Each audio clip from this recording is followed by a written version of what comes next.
This is a video of a steam mini tube installation. We have the Burnham boiler, and you can see that even though it's a mini tube, which is a copper based system, that the boiler is still plumbed in cast iron.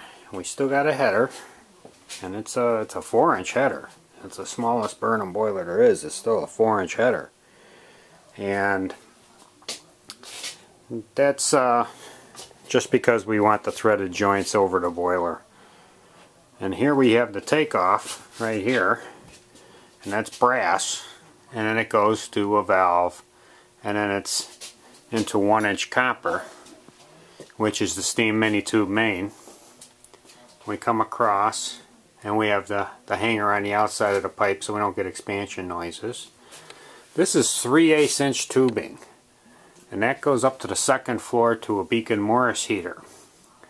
And here we have a 3/8 tube coming off. Now you notice I went 90 degrees vertical on that. I didn't have to. I just wanted to try it and see how it worked.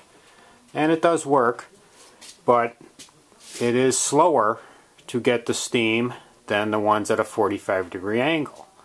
Following the main, on the short main, we have another outside strapped hanger.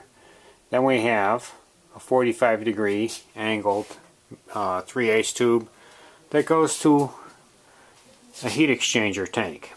And this is where my water is zoned for this. I got 2 rooms on the second floor that are heated by water, and but the water itself is generated by the mini tube system through this heat exchanger. And there's the steam trap underneath the heat exchanger, and this you see coming out of the steam trap is 1/4 inch tubing, and that 1/4 inch tubing goes to a return header, vertical header, and follows down and goes into a condensate tank. Now this condensate tank is in fact a condensate tank, but it is being run as a feed tank. It is electrically wired and hooked up so it operates on demand of the boiler, not as a condensate tank. And at the end of the main we have the F&T trap, and then on a longer main we come along, we have the takeoff to, where we go here, it is, the kitchen fin tube. It's at a 45-degree angle. Then we have, I went almost horizontal here because I just wanted to see how it would work, and it works very well. A takeoff that goes through the crawl space, and that goes to a convector in the bedroom.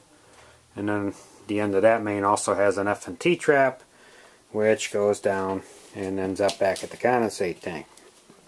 And over at the boiler we have controls. The upper control is the one that tells the boiler the first floor thermostat, and it tells the steam system to turn on. This box is for a second floor thermostat for the water boiler, and it's bigger because I'm going to have other zones eventually. I'm going to have some radiant zones tied into the water system. This switch is not an on-off switch for the boiler. This is a manual switch that I can actually force the condensate tank to pump, and that way I can set the water level at the boiler. You notice on this there's no Hartford loop on this boiler, and there's no Hartford loop because the condensate tank it's being a pumped return. I'm not required to have a Hartford loop. I do have a check valve. You know, it's an overhead pumped return, and therefore no Hartford loop required. And that's pretty much the setup for the mini tube system.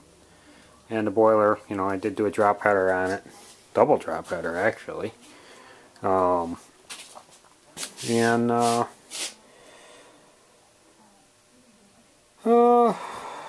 have a pressure troll added. This is the second pressure troll. This is not the pressure troll that comes with the boiler. That's this one. This one here I set up because I didn't want, a mini tube system will tend to go off on pressure, and I didn't want the pressure to keep cycling the damper motor. How many times can you cycle a damper motor before it dies? So